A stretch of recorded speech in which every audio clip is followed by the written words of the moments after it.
about is the concept of social media as being something that we should be absolutely petrified, frightened about our kids being involved in, because it might lead to youth mental health problems for every child who uses it. In fact, some have talked about the idea, oh, this is what, in case you have not been noticing, this is what it used to look like when kids interacted.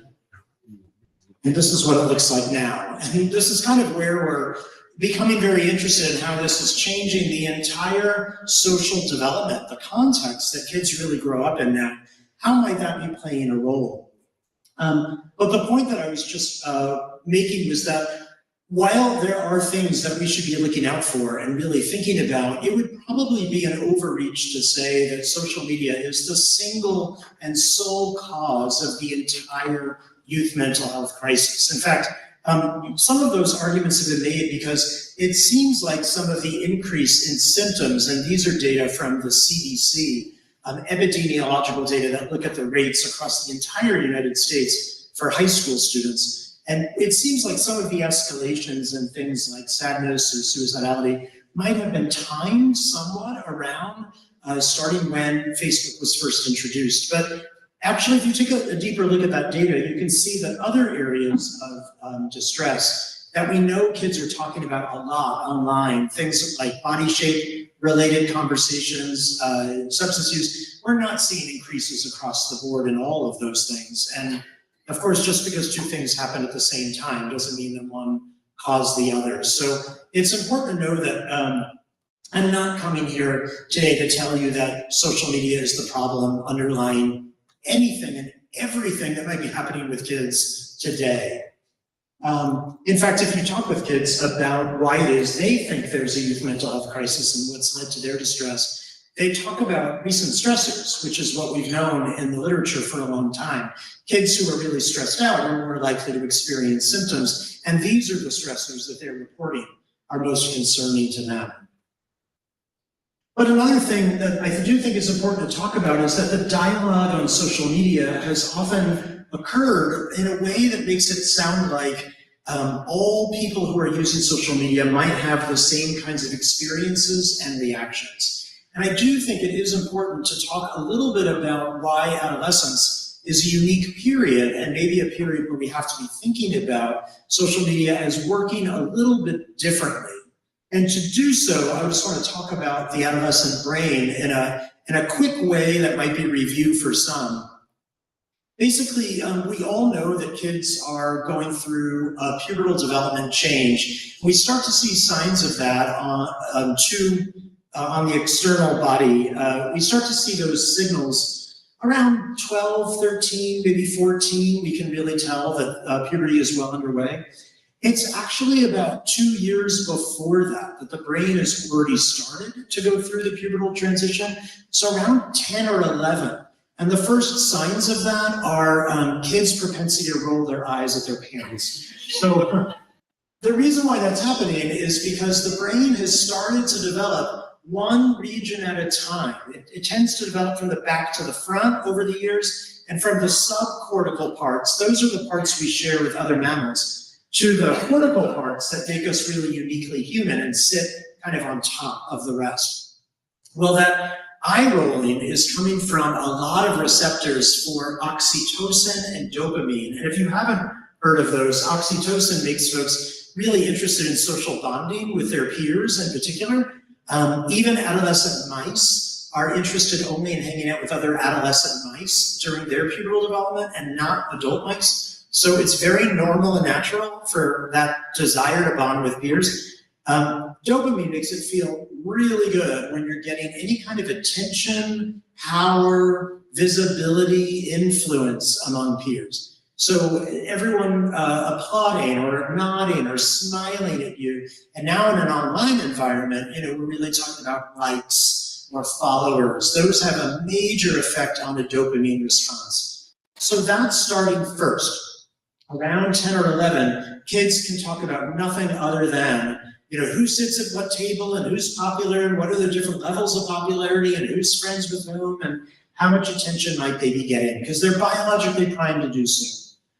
Now, the last area of the brain to develop is not until around the mid-20s, and it's that part in the very front, and it's a cortical region, so it's unique to humans. It's called our prefrontal cortex. You've probably heard of that before. It's the brain's brakes. It's kind of what stops us from just pursuing every impulse that we might have. It makes us think very carefully and deliberate pros and cons. So around age 25, all should be able to exercise that inhibitory control fully.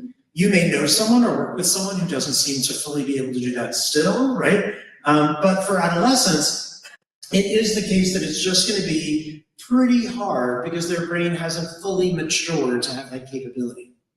Well, anyway, all of this brain stuff means that between the ages of 10 and 25, adolescents are going to be very interested in engaging in whatever behaviors they can from a primitive part of the brain to get attention and feedback and visibility among peers. And they can't stop themselves even from seeking that, even well after they think that it's not good for them.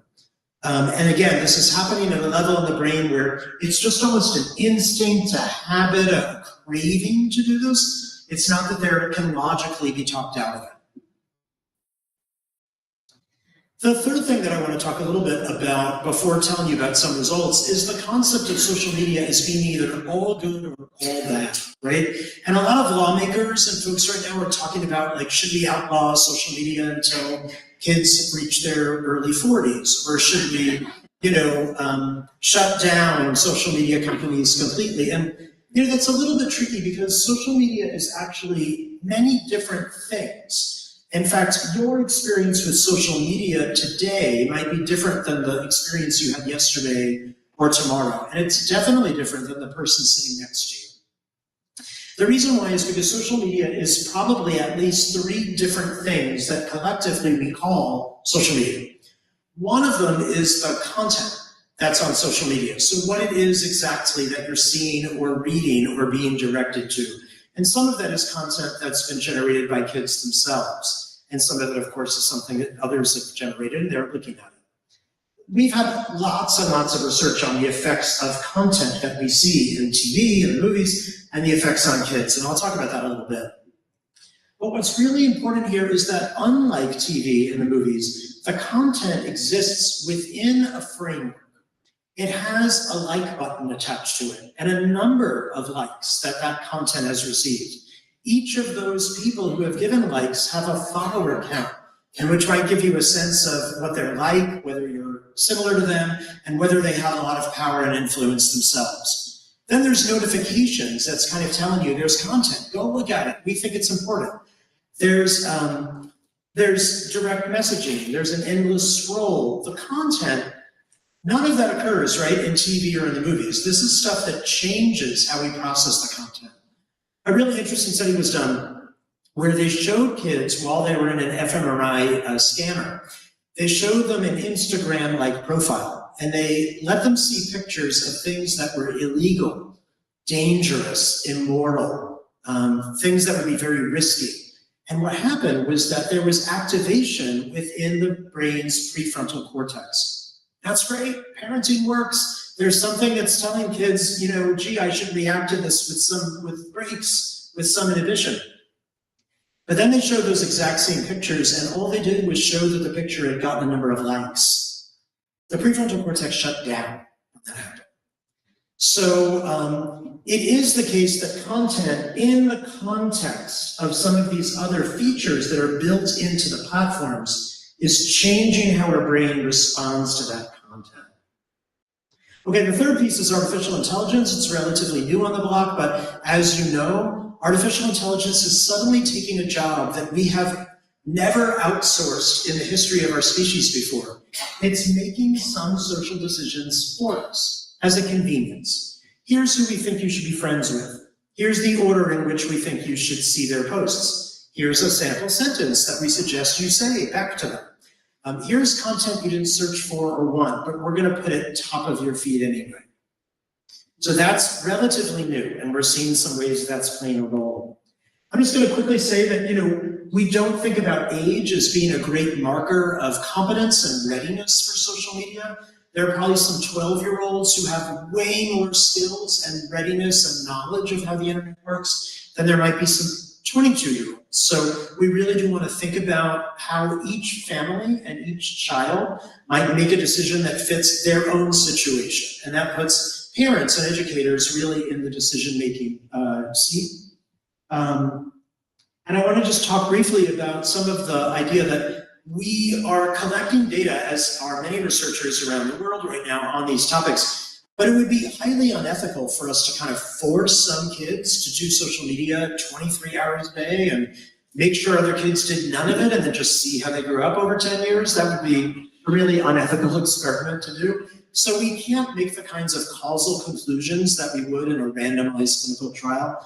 But there has been some research where they've randomized some kids into a treatment condition of no social media while other kids stay on and use it as normal. And that is now, in just the last couple of months, starting to allow us to emerge with causal findings, showing that especially loneliness and social isolation is something that may be caused by a lot of social media use.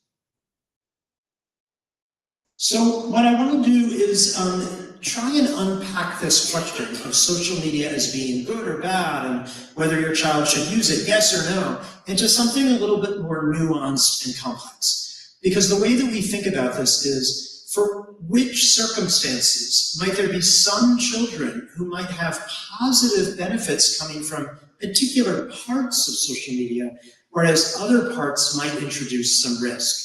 And the way that I want to talk about that is to kind of unpack this question into 10 smaller questions that I'm going to very rapidly go through to give you a sense of the way that scientists are understanding this question right now and what the implications are for your own household, perhaps.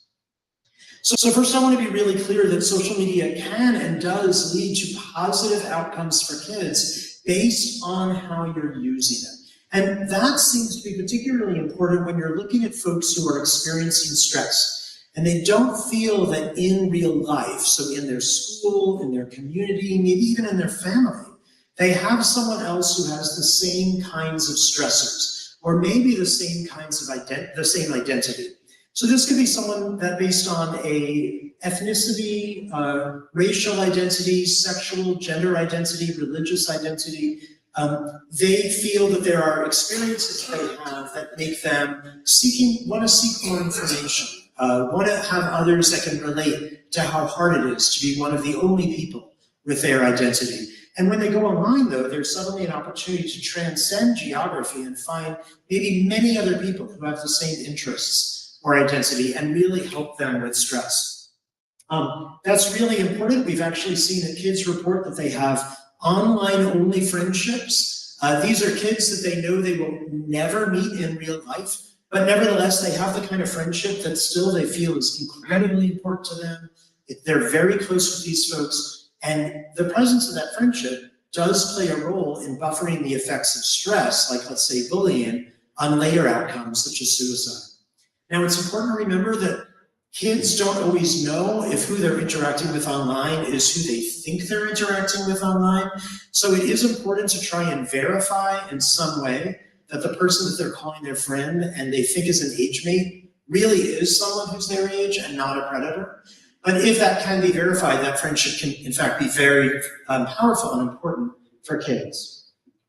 We know that those kids during lockdown that were using social media actually did better because they had some interactions with others compared to those who didn't, so that's a positive benefit.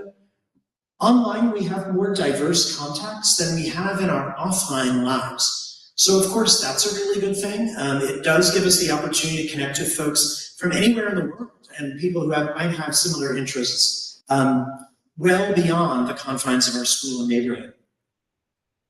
For what it's worth, kids do report that it's fun and enjoyable and sometimes gives them some joy and a stress release to be online.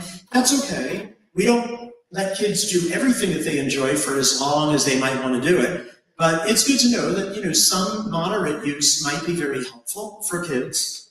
And we also know that because of social media, kids are able to engage in activism and community service and really create movements in a way that we just couldn't do back in the day before we had the internet. And some of our biggest changes, whether it's advocating for climate change or gun control, or those have come from teens really doing wonderful things on social media together.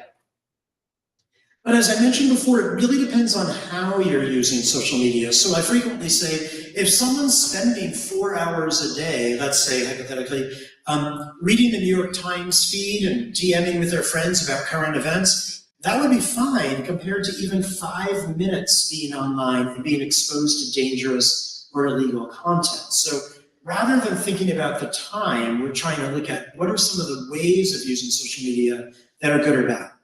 And as you probably know, what's happening for a lot of folks is that they go online and either they find themselves comparing their lives to others' lives, or they went on specifically for that purpose, just scope out other people that they wish they were more like, they wish they were friends with, they wish they looked like, and really kind of troll those folks to get a sense of what's their life and how do I feel compared to them. But it takes us a long time to remember that this is not what that person looked like when they woke up in the morning. This is not what represents their everyday experience. It might be a picture of their very best moment over the past few weeks. I don't know how many of you have seen families argue, then take a great selfie in front of a tourist spot, post it, and then go back to arguing. But the person online would say, wow, I wish that my family was doing wonderful things like that all the time and always happy, and not realizing that that's just not the way that things work, right? That we all have conflict sometimes. There are some other kids that go on specifically to get as much feedback as possible. That might come in the form of likes and followers, or it might just be people commenting on something like, here's a selfie of me. I'm really hoping that people will comment on how great I look or how great my body shape is in this particular photo. Well, it turns out that kids who report that they do a lot of social comparison and feedback seeking online are those especially likely to see increases in anxiety symptoms, depressive symptoms, and also to engage in dangerous weight-related behaviors, things that might be similar to an eating disorder, for instance. And although some of that was happening particularly for girls, you might have heard a lot of stuff in the news about girls and social media, it's important to know that while females still have a ridiculous and unfair amount of emphasis placed on their own body shape and appearance, boys are starting to catch up and also showing all of these outcomes as well, particularly as boys are posting pictures of their workouts and how much they can lift and their own body selfies. So it's important to remember that all kids are experiencing this effect now from social comparison and feedback seeking. One of the things that most adolescents know and take for granted, but most parents are surprised by, is just how much kids are exposed to cyber hate online. A remarkably high proportion of kids reports that by the end of high school, they have seen on multiple occasions someone who has been bullied or discriminated against because of their identity, or an entire group of people who have been denigrated because of their identity.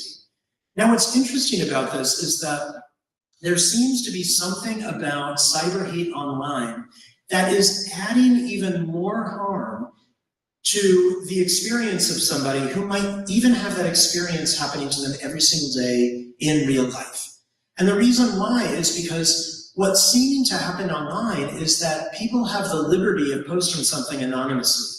So it tends to be even harsher, even more prejudiced or more inappropriate when it's online. Moreover, it's not just what was posted, it's that people use the like button or the comment feature to add on and pile on to that hate. Sometimes this is about kids who are encouraging one another to do something to harm themselves, to end their lives. Sometimes it's just negative speak about people based on their own identity and beliefs.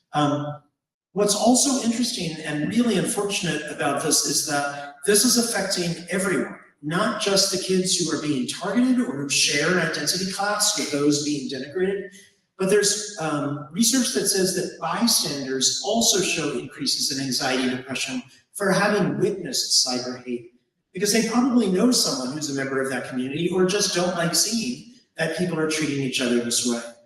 So it's important to remember that when cyberbullying or discrimination is posted online, it's hurting everyone, and it's happening incredibly frequently. far more than most of us have realized. The other thing that's quite disturbing, but is happening quite a lot, is that kids are being directed towards sites that actually teach them how to engage in disordered behavior. One example of that is what's called non-suicidal self-injury, which is the behavior where you're damaging your own body tissue without intending to die. So cutting is the most frequent example of that. There are actually sites online, and these are data from YouTube from over 10 years ago, that show that these are not just videos that teach kids how to avoid engaging in those behaviors or help kids with alternatives. These are actually sites that are encouraging kids to do it and how to hide that behavior from their parents.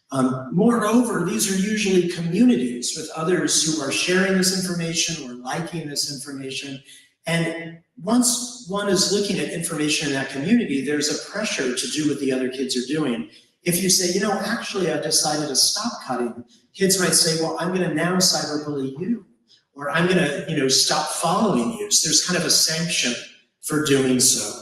YouTube, after these results and others came out, made policies to take down this kind of content right away. But it's important to know that other platforms, including TikTok, have not taken down this content. And TikTok is the most popular platform right now for teens. Sadly, there are kids who are live streaming their own suicide attempts to get followers and comments posted while they're doing so. And artificial intelligence is now directing kids to these sites, whether they ask for it or not. In fact, probably the most common of these kinds of sites are what's referred to as pro-ana content or pro-anorexia content, where kids are encouraged to put up pictures of very unhealthy body shapes that would be incredibly dangerous for kids to try and emulate, or poetry, or rules, or social expectations to try and maintain a very unhealthy body shape by engaging in very dangerous behaviors. Again, these are things that are encouraged within a social group and sanctioned if people violate and engage in healthy behavior instead. One demonstration that was done by a few research groups was that they took a brand new phone that had never been used, that had no cookies on it, if you know what those are, that had no browsing history, that had really no history of doing anything on it. And with the phone, they signed up for a brand new TikTok account. And in doing so, they identified themselves as a 14-year-old female for purposes of demonstration. They searched for no videos on TikTok. They watched no videos on TikTok. But within 20 minutes, they were getting suggested videos that were pro-ana content. Because the algorithm seemed to have thought a 14-year-old female would likely be concerned about her body shape. So let's start feeding her content that is going to keep her engaged for as long as possible. Have you ever read an article online and then dared to go to the comments section and read what people said about that article? If you have, it's probably a horrifying experience, because these days you might have seen one or more posts with someone saying something absolutely just made your blood boil, something you completely disagree with. What's interesting is that in that situation, we have a choice that we could be making. We could say, wow, that's so interesting. Someone with a particularly radical point of view chose to comment on that article. How interesting to see what that one person's point of view was. Or we could make an overgeneralization, which is to say, oh, this is probably half the country probably thinks like this, and I don't even know how to relate with most people I interact with every day.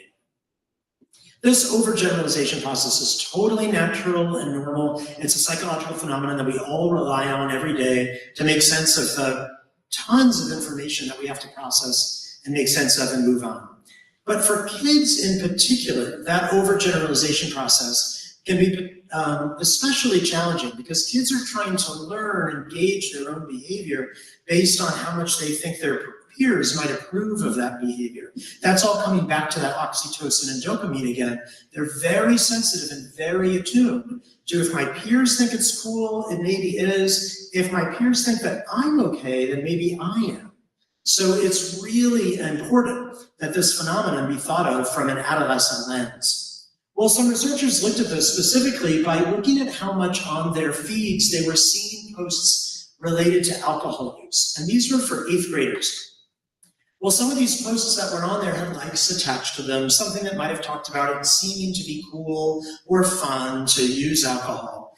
And what they did was they looked at those kids and they found that the more they were exposed to those posts, the more likely they were a few months later to think, yeah, I guess most of my peers think it's okay to be drinking alcohol in 8th grade. Even heavy episodic drinking, which is 5 or more drinks on a single occasion. That's a lot of alcohol for an adult, but that can be lethal for a young child. So once they thought, yeah, I'm starting to get a growing sense that my peers approve of this, that actually a few months later predicted their own first engagement in heavy episodic drinking within 8th grade. So this research kind of showed us that what we see online changes our understanding of what others think, what they believe, what we think the majority might believe, or at least a sizable proportion of people, and then that leads to our own behavior. A really important study showing how peer influence can work. Now, this can really be used to promote good adaptive behaviors as well. Hey, I'm studying for my SAT this week, or I'm really going to do extra work, for community service and benefit the environment. The problem is that although that is absolutely possible and also happens, people who have looked at the algorithms on some social media sites have hypothesized that the desire to keep us more engaged has led to pushing content that will activate another part of the brain called the amygdala, the part that's going to synthesize, is going to respond to extreme emotions, particularly fear and anger.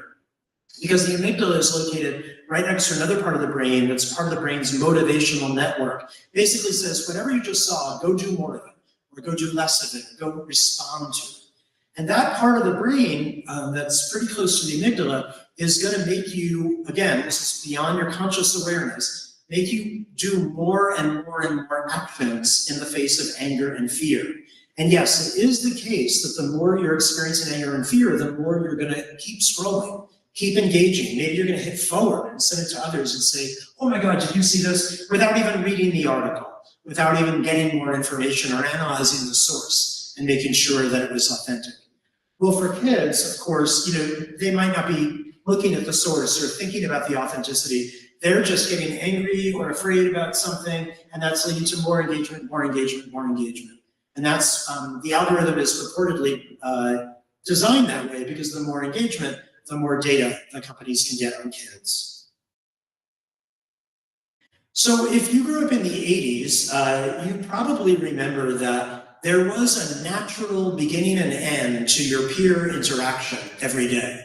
You went to school and you had tons of peer interaction, and then you got on the bus or walked home, and there was a telephone. You would use it to call a friend. You might get what was called a busy signal, which is basically a way of saying you're going to have to cope with this on your own or entertain yourself for a few minutes until you get to go on the phone. Then we had answering machines and whatnot, but still, other than a few kids in your neighborhood, you had a peer part of the day and a not peer part of the day, more or less. So it's pretty surprising for those of us that grew up that way to find out that while kids are biologically primed to want to have this peer interaction all the time, it actually is making them really stressed out. We're hearing from a lot that all those notifications coming, I know myself, my Slack chat is telling me that someone's trying to contact me, my LinkedIn, my Teams rather, my Microsoft Teams, my email, someone's texting me, it's a lot of things to keep track of. But for me, I don't have that part of the brain supercharged at this point, caring about every single one of those interactions as being the most important thing I have to attend to. But for kids, imagine that. Tons of buzzing and pings and notifications. Come to this platform, maintain your streak. Go respond to someone who just posted something about you. The most popular kid in school just posted something right now. Get online and look at it. These are high consequence, major events for an adolescent with those brain regions developing. So they feel like they have to be available all the time, and that's actually really stressful. Most teens will tell us secretly, I kind of like when my parents take away my phone, because at least then I can say I had an excuse while I was off for a little while, and it gives me a little bit of a break. Some programs have had kids go away for a weekend without their phone, and while they'll make sure someone keeps up their Snapchat streak while they're away, they actually are like, oh my God, what a relief to finally just put it down. We did this for undergrads in a class that we taught here at Carolina. For many of them, it was the first time since they were 12 years old that they ever went 24 hours without their device. For 10 years almost. And once they did that as a class exercise, they said, I wish my parents had not listened to my tantrums when I was 12 and had not given me a phone back then. Because now in one day in college without using it, I have more concentration, I'm getting things done, I'm making eye contact, I'm exercising. That was really important, powerful data to us. The kids are afraid of all of those notifications because if they miss out, as I was saying before, it's not only biologically something that they are primed to care about, but it's real. If you show up at school the next day and everyone was talking about something that you missed out on, you're gonna feel left out. You might not, you might get teased as a result or feel really awkward. And kids feel that they have to be available then at all times, especially if their friend posts something. Apparently, if you post a selfie, your friends are supposed to know that they have to log in within 5 minutes and tell you look great. And if they don't, that would be a fair reason to yell at them and stop being friends with them, because it's a social expectation that I will respond to your post, you respond to my post, we have to be available to each other, we have to maintain each other's kind of activity online and reputations online. In fact, if kids post something themselves, we have undergrads in their 20s tell us they will just stare at their phone doing nothing else for at least 30 minutes afterwards, looking to see how their post performs. If they don't get any likes or favorable comments, they want to take it down right away, because otherwise it would be very embarrassing to not have that kind of response. So you put all this together, and it's what folks refer to as digital stress. And when we looked at kids who were aged 14 to 15, 45% said that they experienced digital stress enough to interfere with their daily roles and routines. It interfered with their homework, with their sleep, with their exercise, with talking with their parents, with eating dinner at their normal speed at the dinner table before they rushed off to go back to their devices. The more digital stress they reported, the more depression they reported a year later. So the American Academy of Sleep Medicine says that kids should get 8 to 9 hours of sleep a day. And one of the things that social media researchers look at is not only the effects of social media, but what is social media time taking time away from? And sleep is perhaps the biggest one. Exercise is number 2. Because very few kids in America are getting the recommended 8 to 9 hours of sleep. In fact, it looks really, really bad when you look at high school kids as they get older. How many kids are not getting that? Meta-analyses have been done to understand why kids are not getting that. It's screens. There are a couple things you can do. One is assignments should not be due at midnight, right? Because if they're on their screen to do their assignment, they're also toggling back and forth with social media.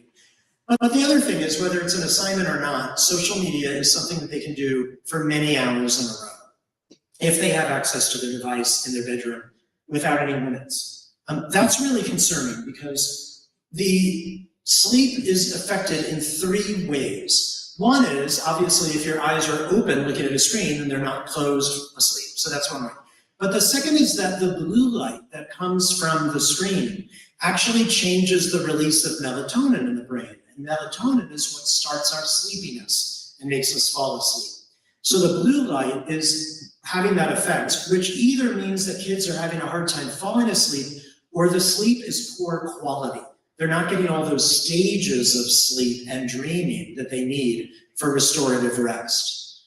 The third thing that makes social media bad for sleep is that screen time on social media is usually not boring and neutral. It's usually emotionally activating and exciting. So it's hard to imagine being really, really revved up about something very exciting and consequential in your social life and then trying to fall asleep just 2 minutes later. Right, it's hard. So in 3 ways, this is kind of the worst type of screen use to do. Many talk about no screen use for an hour before bedtime as a result. Well, researchers have been looking at how sleep is related to every possible outcome you can think of, and basically, sleep affects so much the next day. It affects our irritability, our emotional responses, it influences our grades, our academics, our attention. It even is related, poor sleep quality or less sleep time is related to increased rate of driving accidents the next day among drivers, especially young drivers. But if you have disrupted or delayed sleep for more than just one day, for days at a time, it actually is related to less growth of the brain during adolescence. So what I'm saying here is that research has shown that sleep disruptions or delayed sleep onset means the brain, which is going through its most incredible developmental period in our lifespans, except for the first year of life, it's growing, it's getting bigger, it's reorganizing, it's working faster, more efficient. This is the brain we're going to live with for the rest of our lives as adults. But that whole growth and reorganization process is thwarted if you're getting poor sleep. So sleep is critical for the brain to grow to the full size it was meant to grow to. A lot of people are talking about how addictive social media may be, and we don't use the word addiction because there's actually no diagnosis currently to talk about addiction. We instead talk about clinical dependency on social media, and we look at it the same way you would think about as clinical dependency on an illegal substance like nicotine or alcohol or hard drugs. So we look at the diagnostic criteria for clinical dependency, and we just sub out the word of that drug for social media. And we ask questions such as whether kids are using it more than they want, whether they're going out of their way to maintain access to it, whether they're having tolerance symptoms, withdrawal symptoms, or other dependence symptoms. Research has been done like this all over the world. 50% of adolescents report at least one symptom of clinical dependency on social media. In our sample here in North Carolina, we found that, sorry, that might be hard to see, but it's about 95% of kids, so virtually all of them are saying they're spending more time on there than they want, and they have a hard time stopping. About half of them are having withdrawal symptoms, and about a quarter of them say that they think that they are moderately to severely addicted. Now, for those of you that are aware of the multi-state lawsuits that are currently underway with TikTok and Meta, this actually reveals that this effect of clinical dependency may not be an accident. So the multi-state lawsuits, which you can just Google, which is what I did, and then you can just pull down the documents that were subpoenaed from the companies, and here's a screenshot of exactly what those documents, some of those documents look like. You can see some internal dialogue in memos within TikTok that are basically just saying pretty clearly, look, here's the deal. You want to go after the American teenage audience. The Chinese teenage audience, which is where TikTok originated, and it runs with a completely different set of rules and buttons and functions and abilities. They say, don't go after them. They don't have the leisure time and the social time to spend on TikTok. They're more focused on grades. But the American audiences, go after those teenagers. That's our target. And what we're doing is we're baking the addiction, and it says the product itself has baked into it compulsive use. So they very clearly are aware and know that they have made it to create a compulsive habit in using it. One of the founders of Meta goes on to talk about specifically, look, here's what we did when we were designing it. We knew we needed to create a dopamine loop. We needed to have kids post something, get a little bit of a response for it, that would give them a dopamine hit, that would get them more interested in posting again, and it would become a cycle that would keep them on for as long as possible. And we did this specifically knowing how it would work and affect their human psychology. We knew that this, we were aware of this consciously, and we did it anyway. So the idea that we're now seeing so many kids reporting problematic social media use might be in fact exactly the way that it was built. So there's a lot of conversation these days about the use of phones in schools. And we do not, as a field, have data yet to really look at whether phone use in the class, phone use not in instructional time, but in the school, so like at recess or lunch or in the passing periods, or no phone use at all. We don't know the long-term effects of that yet. It's just not possible for us to have those data. I have been involved in a study in Alberta, Canada, where they put in a school ban a little bit earlier than we started seeing it in America. Those results are showing that teacher stress has gone down a ton once phones were gone for the whole day. Because taking the phone out just during instructional time means the teacher needs to start the class by saying, everyone put away your phones, hurry up, put them away, we're running out of time, I gotta go. And then at the end of the period, when it seems like wrapping up, all the phones come back out. So it might be one of the reasons why teachers report a tremendous drop in stress when there's a phone-free policy for the entire day. But other than that, we don't have a ton of data yet. We do have data, though, that speaks to this question in a different way, and that is the effects of scrolling the internet during class time. It probably would surprise none of you that results have robustly found that the more you're scrolling the internet during class time, the lower the grades are for that child. What's surprising is that this also is the case that the lower the grades for the kids sitting behind that person. So there's a secondhand screen time effect that's happening where when one parent lets their child bring in a phone and use it during the class, that's affecting a different parent's child because they're getting low grades too. And that makes sense. If you've ever sat in a presentation or in a class and you've seen someone with an eye shot scrolling or doing something on their phone, it is in fact very distracting, and it's especially compelling if the information on there is going to activate the very oxytocin and dopamine receptors that feel so critical at this developmental stage. Popularity beats organic chemistry every day of the week, right? So you're going to want to see what's going on. We also know that a lot of people say, well, it's okay because I'm a good multitasker. But there's actually at the brain level, there's no such thing as multitasking. We don't attend to both things simultaneously. It's instead task shifting. We go back and forth very quickly. We can do that as adults, but kids can't yet very well. So it's going to be really hard for them to do it. Even though if you feel like I can do it, you're probably doing that better than your kids. I just wanted to end with some of this results overview by just telling you a little bit about some results that we had by asking kids to take a screenshot of their phones to show us not how much they think they're using their phone, but how much they're actually using it.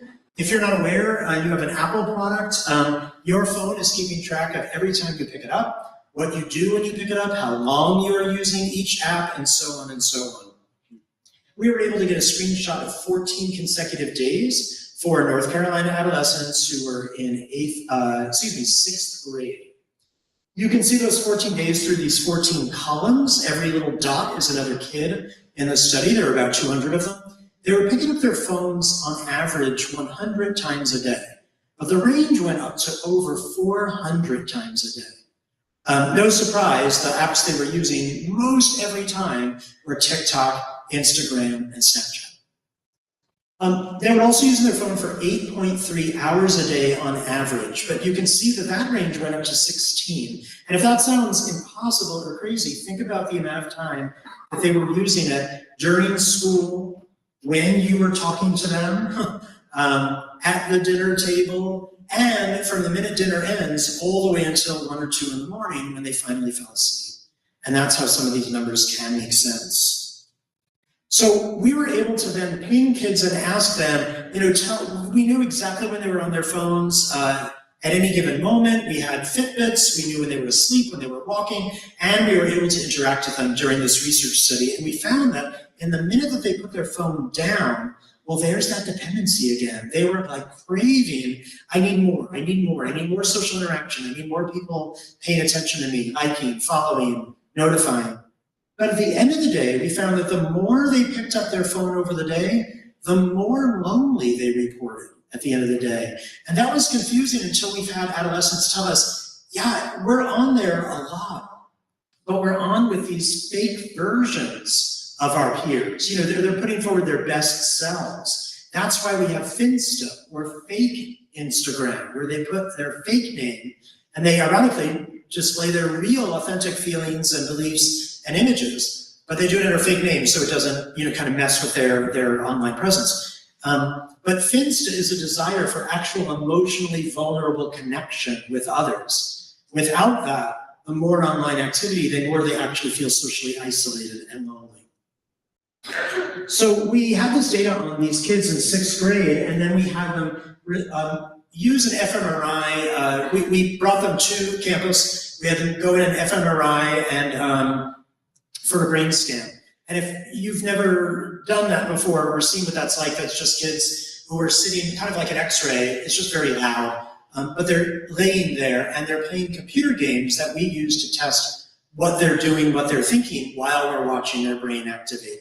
And we had them engage in a game where they were expecting to get feedback from their peers. And we thought, okay, what part of the brain is going to light up, and how does the brain grow from 7th to 8th to 9th grade? And does everyone's brain grow in the same way? What we found was that it doesn't. The kids who pick up their phones a lot in 6th grade, their brain grew to have that area with the dopamine and the oxytocin, the part that makes them really socially sensitive, hyper-vigilant. It grew to become super hyper-vigilant. It activated way more than others. Interestingly, the part of the brain I talked about before, the prefrontal cortex, the brain's brakes, that didn't grow so strong for those kids. So the activation of that over the years was weaker. It's like they grew a weak, flabby muscle for the prefrontal cortex, and they grew a super strong muscle for that hypervigilance to peer feedback. So some of the first data suggest that social media usage might actually change how the brain grows, which regions grow to be super well-developed or underdeveloped. So I just want to end with a couple of thoughts about the way that we've translated some of this science, both the American Psychological Association and here at the Winston Center, to a few concrete recommendations that may or may not apply. One is, of course, we have no data to suggest that kids have any long-term consequences if they are not on social media or if they do not have a device. Many parents, including myself, want their kids to have a device because we want to have that geolocation ability and that convenience of being able to text kids. We have seen an increase in smart watches to meet those parental needs, but the watches don't allow for social media screening. As my daughter said when I suggested, how about a flip phone? She was like, I would never be caught dead with a flip phone. Like, the watch is cool. So, okay. So it is possible to wait. It is incredibly hard because the number one reason why parents do get their kid a device is because I don't want to be the only one. I don't want my kid to be the only one not with it. So we kind of have an interesting group thing going on where if you can find others who are willing, and this is what we did for our kids, my wife and I talked to the parents of our kids' friends and basically said, we won't if you don't, and let's just see how long we can hold out. And then we were able to kind of work together as a group. You can use social media for benefits, but we really have to teach kids how to do this. They are digital natives. They have never had the experience of not having devices or social media, so they need to be taught how to use it in a good way. That means that help kids to learn that social media might teach them things that their friends are going through, and they should provide social support. Maybe even in real life, go up to the next day and say, hey, it looks like yesterday you were having a tough time. I would love it if I got a notification from a social media profile that said, hey, your friend seems to be having a tough time. Why don't you give them a call and make sure they're okay? It doesn't do that. It sends me something that says, 300 people wished you a happy birthday. Never mind who they are. It doesn't matter what their names are. It doesn't matter that they're humans. Just know that it was 300 people. And that's not creating an emotionally intimate relationship with humans. That's creating a relationship with numbers. So we want to teach kids how to do that in a way that enhances the development of their relationship skills, because that's what adolescence is for. The relationship skills we develop during these years are the ones that we draw upon in our marriages, in our workplaces, and our friendships for the rest of our lives. I personally believe that we should not have kids on platforms that have an open chat where predators have the opportunity to pose as young people and interact with our kids beyond our supervision. I believe that we should not have adult content presented to kids, so the first time that they learn about topics is not from their parents, but it's from someone that we've never met based on an algorithm designed to make money off of our children. I think those conversations might be best had by us first. Because my wishes are not coming true, it's probably important to talk with your kids about these topics preemptively, assuming that they will see it online before you know about it. So let's go ahead and jump the gun and talk with them about things that we know they're likely to see. And AI content is just unfair for kids' developing brains. We cannot watch every single thing that our kids are doing. But don't make the mistake that I and so many other parents make, which is to say, I don't know why you're on that thing. I don't know why you take a picture of a ceiling and send it to your friends just to keep up a streak. I don't understand this. I grew up without it. It seems ridiculous to me. Because what that accidentally conveys is, when you have a problem with this, I'm the last person you should come and talk to. I've already judged it. I've already told you how to understand it. And I've already kind of mocked you for it. I think instead what we should do is say, teach me about this. Why do people like that content? Why is there a fire emoji next to this? What does that mean? You know, show me what's on your profile. Tell me about how, does people really mean it when they say they think it's cool to get so drunk they go to the emergency room because they've had so much alcohol? Like, let's have conversations. So when you do see something that disturbs you, I will be the first person you come and talk to about it. So, and that's referred to as active monitoring. It has been shown to buffer the negative effects of social media on kids. We should be taking down content that teaches kids how to engage in disordered behavior immediately. It is tagged, it is known that it is that kind of content, and it could be taken down. In countries outside of the United States, there has been legislation passed to make the tech companies do this, and they have built the capability to do it. In America, that legislation has not been passed, so our children are still seeing it. Same for cyber hate, discrimination, bullying. There is fully within the capability of the companies to take that down within seconds of it being posted. In America, it's not being taken down. I would love if every pediatrician's office had these 3 questions on a poster in the waiting room, or if every school nurse, if every doctor, if every parent, once in a blue moon, every 6 months or so, asked their child these questions to begin a conversation that maybe your child is starting to have some trouble deciding how long they want to use social media or technology for themselves. That's an important conversation that we could lead to a great awareness of kids that their device is starting to make decisions for them more than they are making decisions about when to use their device. If you remember nothing else of anything that I've talked about tonight, please remember this. Take the devices out of the kids' room at 9 o'clock. Maybe even your own devices too. Put them on the sleep function, so that way everyone can see that the reason why they're not getting responses is because you have it on sleep. That takes away the digital stress of worrying about availability, right? Take them away, put them somewhere else, put them in a basket on top of the fridge, do it yourself as well. Remember how it used to be rude to call someone after 10 p.m.? Oh my God, what's wrong? Now, where did that social norm go? We can do this. We can create our own social norm. And we can just start doing that again. And when you have a hard time doing it yourself, great. Talk with your kids about how it's hard even for their parents. So you empathize how hard it must be for them, and you're going to get through it together.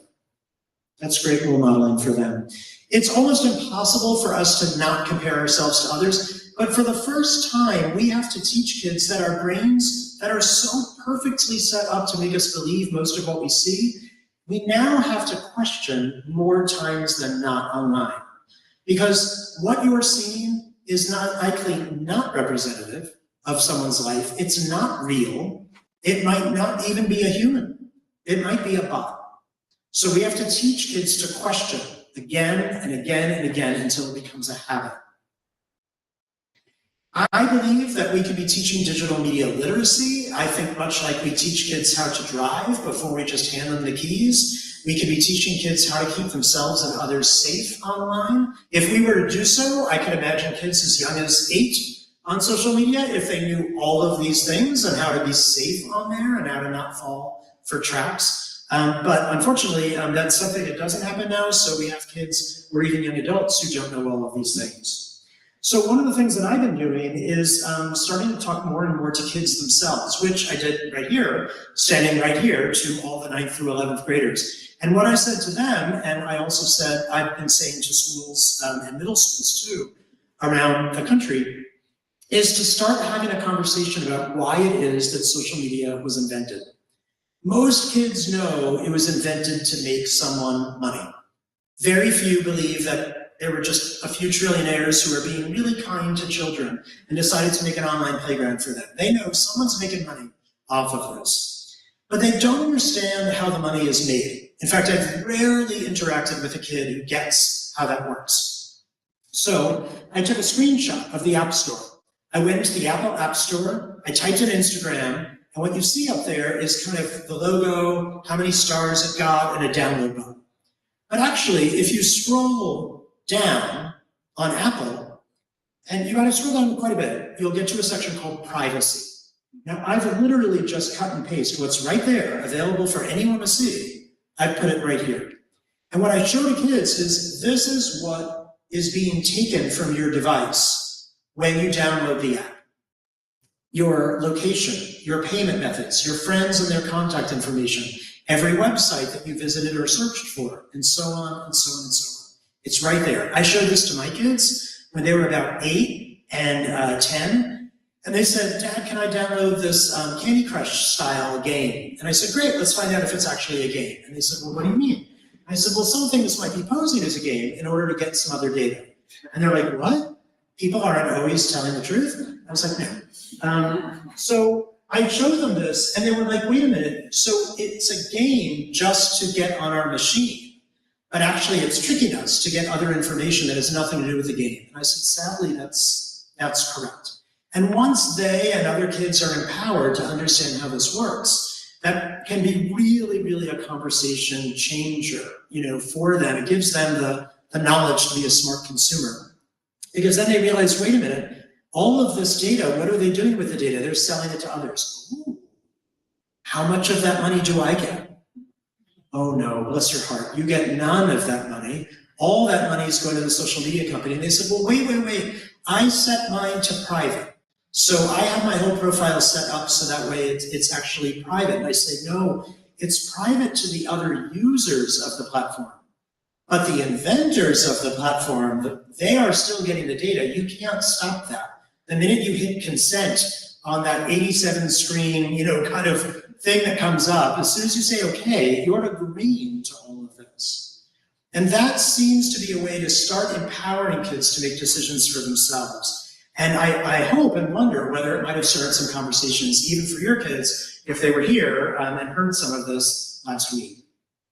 I'll stop there. Thank you so much, and I'm happy to answer any questions.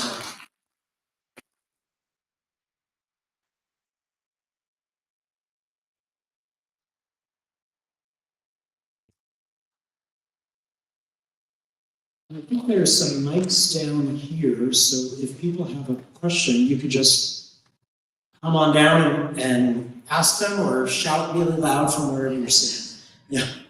Thanks for being here. Hi. I have a question about, are there any groups and individual groups or organizations that are trying to create more laws around social media and particularly children's use or teenagers' use? Yes, there are many. The American Psychological Association is part of a coalition of a few dozen groups that have been working on this for a long time. The Kids Online Safety Act, or the KOSA Act, actually passed the Senate last year 91-4. Nothing passes 91-4 in the United States Senate anymore. It then moved on to the House. The House actually marked it up and had it on the docket ready to vote on in about a week's time. But the Speaker of the House took it off of the agenda and won't put it back on. A week after he decided to take it off the agenda, coincidentally or not, Meta announced a $3 billion investment in his home state to put data servers in his community where he was elected.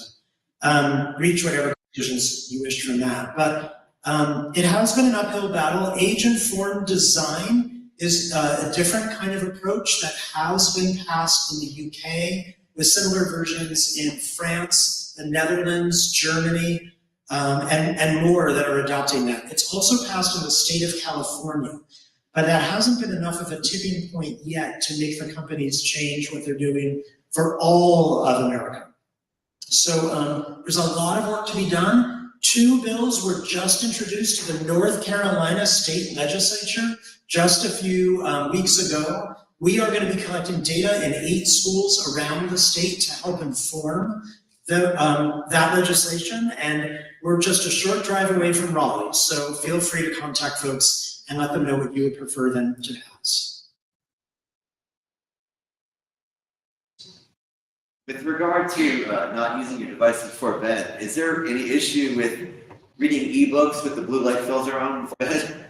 Yeah, so I'm not a spokesman for Kindle, but I believe that Kindle doesn't do that blue light. They have something about their light.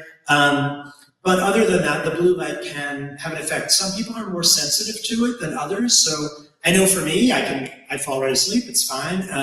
But I also know my wife, forget it. Like, it really affects her. So some people also do it while wearing those blue blockers. Remember those from the 80s? They still sell those. And that will keep the blue light from influencing. Most modern cell phones have a blue light filter feature you can turn on. Yeah, I heard there's an app where you can do that, where it's built in now. Yep.